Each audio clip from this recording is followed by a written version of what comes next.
अच्छा जी, साथ ही आपको बता दें कि पीपल्स पार्टी और नून लीग भी एक ज़माने में, याद ही होगा नॉट टू लॉन्ग अगो, एक दूसरे का सियासी वजूद तस्लीम करने से इनकारी थे, मतलब बर्दाश्त नहीं थी। लेकिन फिर मिसाक जमहूरियत हुआ जो कि सियासी मेच्योरिटी का एक सबूत था। हो सकता है PTI भी कुछ अरसे बाद, शुड आई इवन से इट, कि अपने मुखालफिन के साथ ऐसा ही कोई मुआहदा करें। लगता है आप लोगों को वैसे ये अच्छा पॉइंट है, इस पे लेकिन हो सकता है कभी इन मुज़ाकरात तक तो आ गए हैं, मे भी आगे चलकर बेहतरी आ जाए। भाई मेरी बात सुने, जब परवेज़ इलाही साहब PTI के मरकजी सदर हो सकते हैं तो फिर कुछ भी हो सकता है। रहनुमा पाकिस्तान पीपल्स पार्टी और वज़ीर आज़म के मुशीर कमर ज़मान कायरा हमारे साथ मौजूद हैं। कमर साहब शुक्रिया आपका।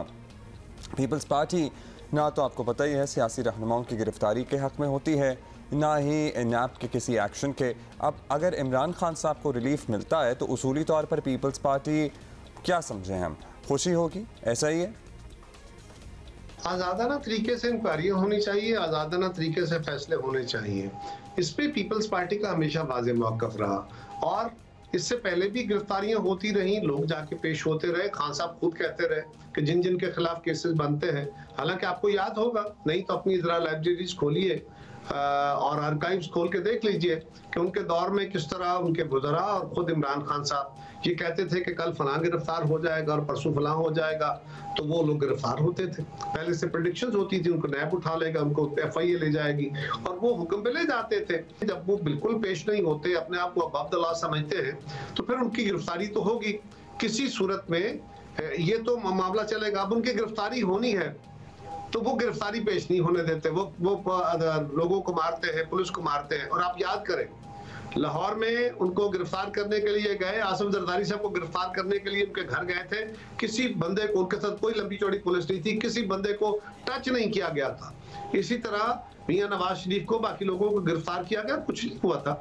लेकिन इमरान खान साहब को गिरफ्तार करने जब पुलिस गई तो उनके साथ जो कुछ हुआ, इन 64 पुलिस वाले जख्मी हुए। सुप्रीम कोर्ट में भी गए, सुप्रीम कोर्ट उनको जिस तरह एंटरटेन किया, ये भी अनप्रेसिडेंट, मेरी तक कम से कम, मैं क्योंकि वकील नहीं हूँ, मेरे इल्म से तो ये अजीब बात है। मेरे इल्म के मुताबिक तो पाकिस्तान की तारीख में ऐसा कोई बंदा नहीं है जिसको गिरफ्तारी उसकी हाई कोर्ट में हो और उसको हाई कोर्ट दुरुस्त करार दे दे और हाई कोर्ट के उस फैसले की अपील के अंदर उस बंदे को सुप्रीम कोर्ट ने बुला के मिनटों में कहा हो कि जनाब आपकी जो बेल है ये हो गई, और जाके आप उसी अदालत को जिसने कहा है कि आपकी गिरफ्तारी दुरुस्त है, आप उसी में जाके पेश हो। ये एक बेनज़ीर सी मिसाल है। अच्छा कायरा साहब, बिलावल भुट्टो साहब ने एक लाइन ये ली है कि तहरीक इंसाफ पर पाबंदी या उनके खिलाफ बतौर जमात कोई सख्त एक्शन अगर हो तो उसकी हमायत के लिए वो फिलहाल तैयार नहीं है, ये उनका कहना है बिलावल साहब का। तो वफाकी हुकूमत की पोजीशन बिल्कुल ऐसी नहीं है, वो बिल्कुल उसके ऑपोजिट है, वो तो बहुत ही फ्रंट फुट पर है। तो क्या ये समझा जाए कि आप लोग आपस में एक पेज पर नहीं है?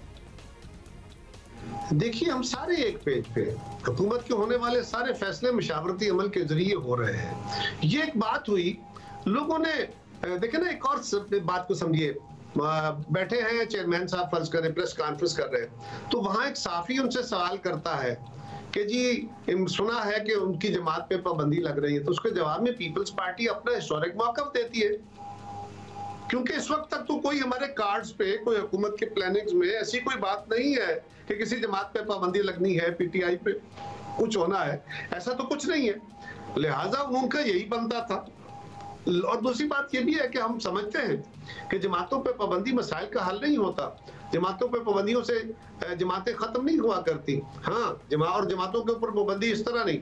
जिन लोगों ने गलतियां की हैं, उन्होंने जिस तरह के जुर्म किए हैं, और बिलाशुबा इस वक्त PTI के कारकुनों ने बहुत बड़े घिनौने जुर्म किए हैं, जिन्होंने किए हैं उनको सजा मिलनी चाहिए, जो उसको लीड और इंसाइट कर रहे थे उनको सजा मिलनी चाहिए। जमातों के ऊपर पाबंदी लगा के अब मसाइल का हल नहीं निकाल सकते। सर्टनली जमातों पे पाबंदी लगाने की कोई भी हिमायत नहीं कर सकता, कोई भी जमहूरी रवायात की पासदारी करने वाला शख्स नहीं हिमायत कर सकता। इस सब मामले से मुंसलिक कायरा साहब एक मजमूई सूरत हाल, बहरहाल आपका भी मौक़िफ़ हम चाहेंगे।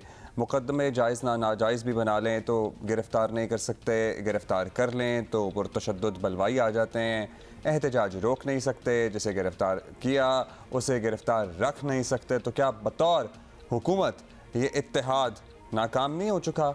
खासी सुबकी हुई है हुकूमत की बात है, अगर कोई महसूस करे तो। देखिए, गुजारिश ये है कि जो कुछ हम कर रहे हैं हम आइन और कानून के दायरे के अंदर कर रहे हैं। मैंने पहले अर्ज किया ना कि अगर एक बंदे को ये फैसला कि ये मुकदमा दुरुस्त है या गलत है, ये ना इमरान खान हमारे बारे में जज है, ना हम इमरान खान के बारे में जज हैं, ना किसी और के बारे में हम जज हैं, ना कोई और हमारे बारे में जज हो सकता है। ये तो अदालतें ही फैसला करेंगी ना कोई सियासी जमात तो नहीं करेगी। लिहाजा हमने जो मुकदमे बने थे उन मुकदमात में वो कानून को मतलूब थे, उनके साथी मतलूब थे। जब उनको गिरफ्तार करने की सूरत हाल आई तो उसके जो ऊपर जो उन्होंने उनकी जमात ने रवैया लिया, और फिर खान साहब पिछले 6-8 महीने से जिस तरह की सूरत हाल क्रिएट कर रहे हैं, जो फिजा बना रहे हैं कि उनको इस अमल में अगर गिरफ्तार किया जाता है तो आप बाहर निकलिए, आप इनका मुकाबला कीजिए, इसके बाकी लोग और इनसाइट कर रहे हैं, आपको भी सुन रहे हैं, मैं भी सुन रहा हूँ वीडियोस ऑडियोस जो आ रही हैं। तो इसमें इस सारे अमल के अंदर रहते हुए जो हम कर रहे हैं, फिर उनको जो अदालत रिलीफ दे रही है, जिस तरह दे रही है, वो भी बड़ा हैरान कुन है। लेकिन ये तय कर दें फिर इस मुल्क के अंदर कि जो पॉपुलर लीडर होगा, जिसके साथ लोग होंगे, उसके खिलाफ कोई केस दर्ज नहीं होगा, वो किसी केस में गिरफ्तार नहीं होगा। वो चलें, अब तो अभी तो ऐसा लग रहा है कि प्रेसिडेंट सेट हो रहा है या होता चला जा रहा है। बहुत शुक्रिया आपका कमर ज़मान कायरा साहब। अब आई गेस हुकूमत को अपनी कारकर्दगी पे गौर करना चाहिए और अपने गिरमान के अंदर झांकना चाहिए, और उनकी रिट क्या रह गई है बाकी ये भी सोचना चाहिए।